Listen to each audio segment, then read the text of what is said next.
Hi everybody, I'm Rob Sagimura, and welcome to my Gay Bear Game Cave, where I play games badly and I look bad doing it. Today we're going to do a quick little exhibition of the Reaper, new class added to Final Fantasy XIV Endwalker, melee DPS class using the same sort of medium armor sets as the Dragoon. Focused a lot on multiple resources and managing them properly as throughout combat and when to just spend everything. There's a lot to keep track of here, so I'll try to keep it simple. So the very first thing I want to cover is your big buff, which is Whirl of Death, Death's Design. Now, those of you that are familiar with the class are probably already noticing that I did mention Shadow of Death. Shadow of Death is the single target. You can actually see it up here on my hotbar. I don't use it. And the reason for that is because I actually don't think Death's Design is going to make it through that many X-Packs. It is one of those things where it's just a base increase in DPS, and I don't think that it has a lot of use in the game as it is, other than it could just be added to something else. Sort of how you see with Anakian for the Black Mage. What I use instead of Whirl of Death, the reason for this is it's AoE, so I use it for both situations.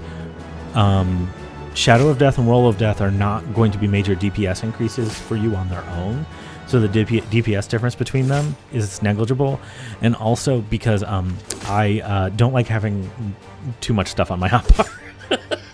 So I'm using Whirl of Death to keep my Death Design up, and you want to keep it up. You can buff it up to a minute, 30 seconds at a time. So you come into combat, you cast it twice, and then you don't do anything for another minute where you cast it twice again. At least that's my opinion. The big deal is to make sure that you do have it up, because it's a 10% increase.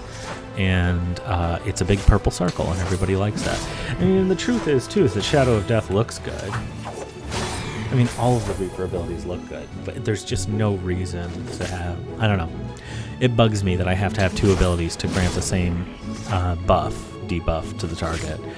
And, well, I don't know. It's your preference. So that's the first major ability I want to cover.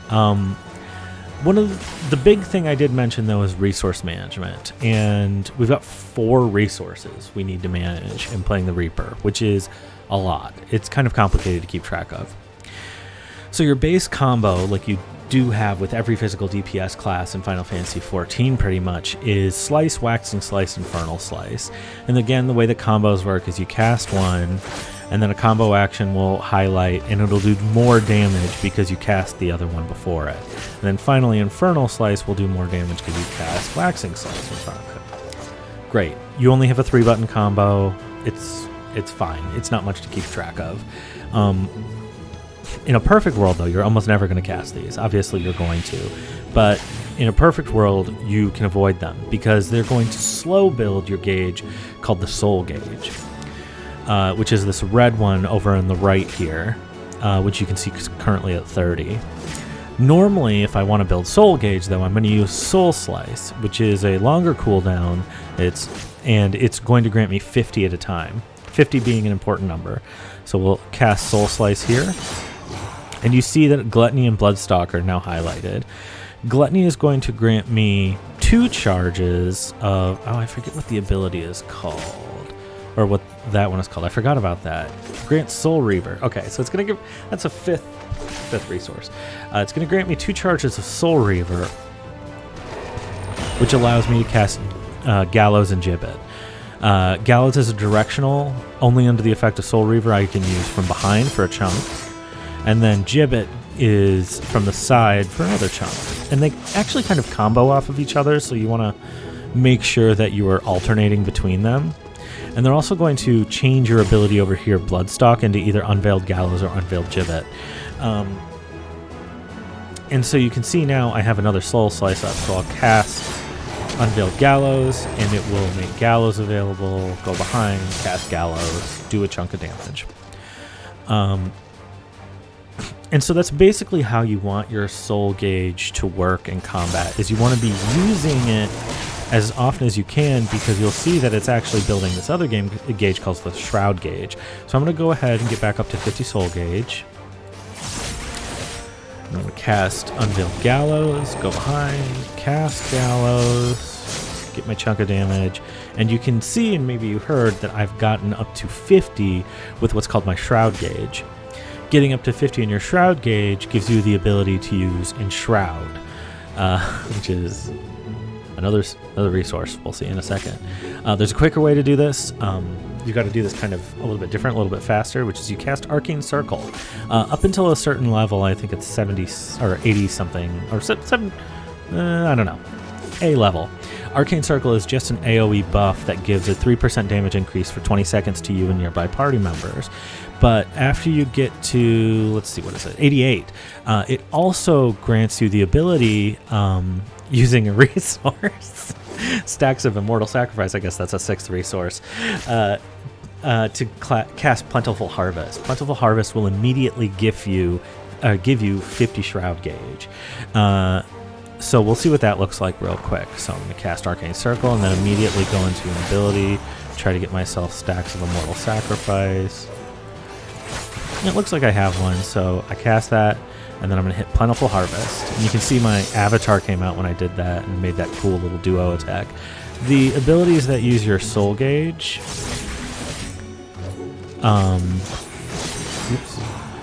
you see that when you cast them, you actually summon your avatar, which is a void aspected creature that does damage with you. And I just, like if I was really playing Reaper, what I just did was tragic, because I wasted a stack of Soul Reaver, and because if you cast anything else before using it, it disappears. Well, watch this, watch this. Ugh, gone. Lost 2 stacks. In any case, I have 100 Shroud Gauge now, which is going to allow me to enter my Shroud form. Entering Shroud form is going to give me 5 stacks of Lemure Shroud, which will enhance Gallows and Gibbet into 2 abilities called Void Reaping and Cross Reaping, which will sort of combo off of each other.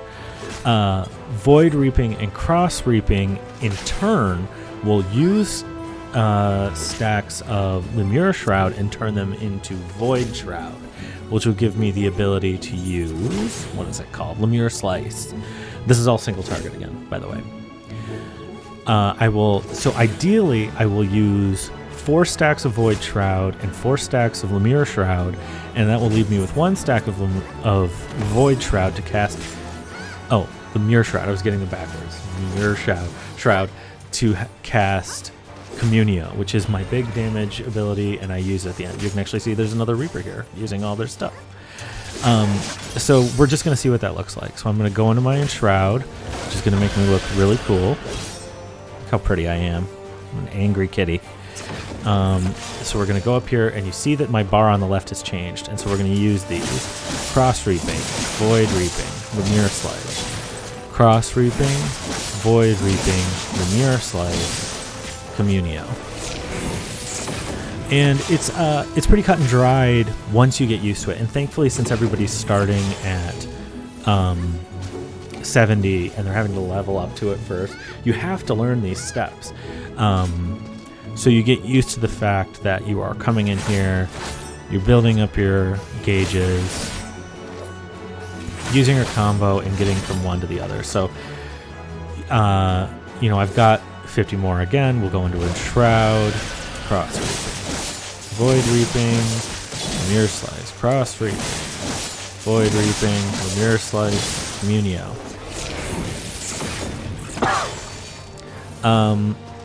It does take some getting used to, because some of your resources disappear if you don't use them. Some of them will cap if you use certain abilities. So if I get up to 90 of or if I get up to over 50 of Soul Gauge, I don't want to use Bloodstock or Gluttony because I'll overcap it and I'll waste resources. Similarly, if I get up to 90 of my Shroud Gauge and I use Gluttony, I know I'll waste either Gallows or Gibbet because I'll get a stack that I'm not really going to use. And because you come across your stacks of Soul Reaver, not infrequently, but it's kind of annoying to wait around to get a stack of Soul Reaver, because then you end up building it with your slower resource or slower abilities. You don't really want to waste any resources. It is very tedious up until 88, when Arcane Circle opens up the ability to enter your Shroud right away. So that's basically how it works, and you'll see actually in AoE it works similarly. The abilities are just named differently.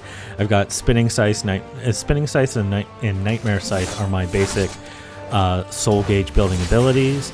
They either give me the ability to use Grim Swath, or actually Gluttony is also an AoE ability.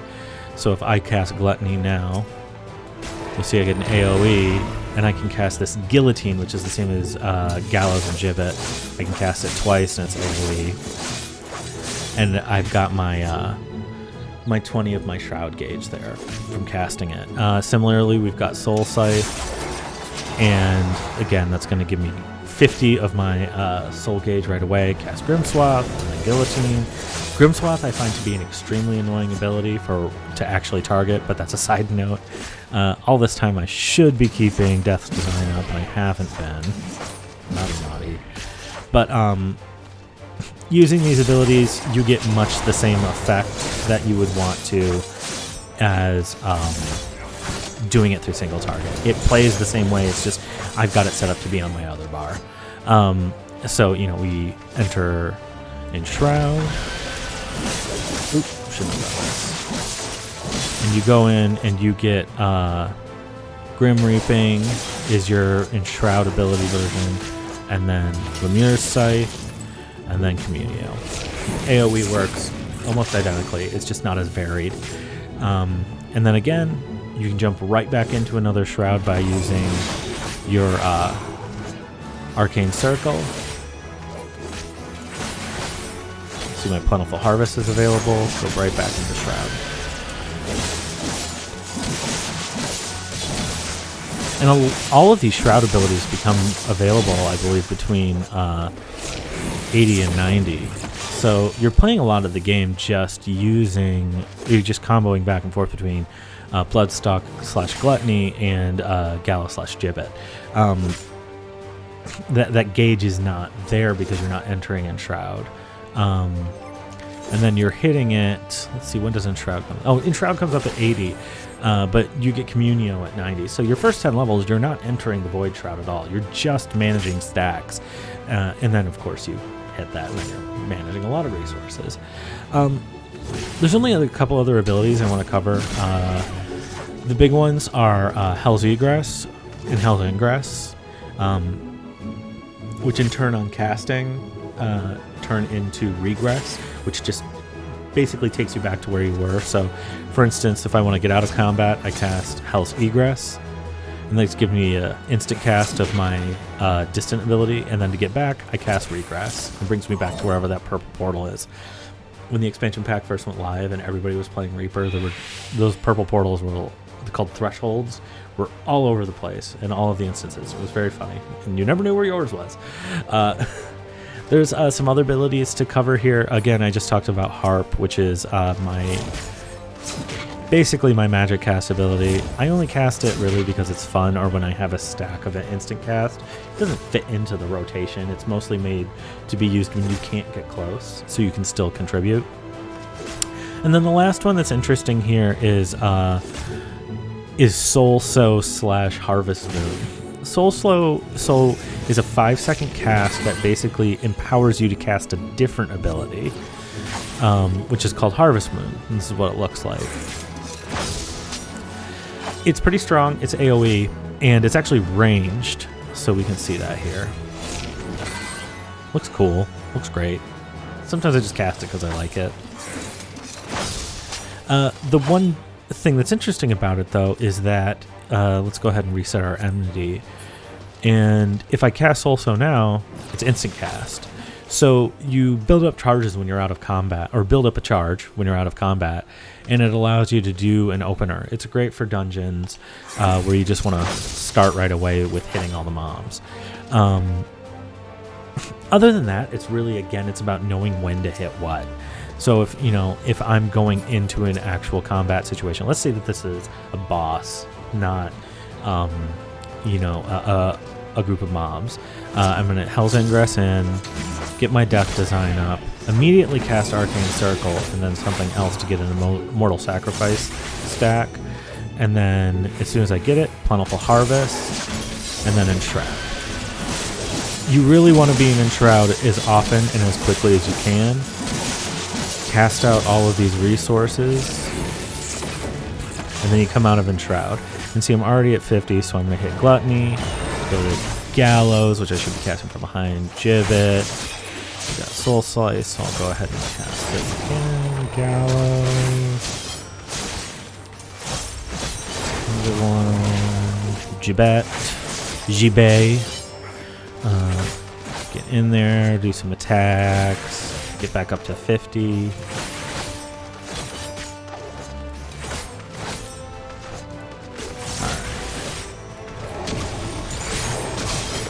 Shroud. Oh, my death design is on. See, that's the thing. You gotta keep track of that. That's why I usually do it for up to a minute. And then Communio. And that's basically it. It takes a little bit of time to get used to. But the big thing about it is that even though it seems like a lot, it's really not, because you're going to be learning it step by step. You're not going to have access to everything when you would first be learning it. So you're going to go piece by piece through it to learn it. And the other thing about it is that it looks great. The scythes are all pretty interesting. Let me reset my Unity. As you can see, again, Chainsaw Scythe. It's the greatest creation of all time. And that's like one of the first weapons you can get. The male sets look great.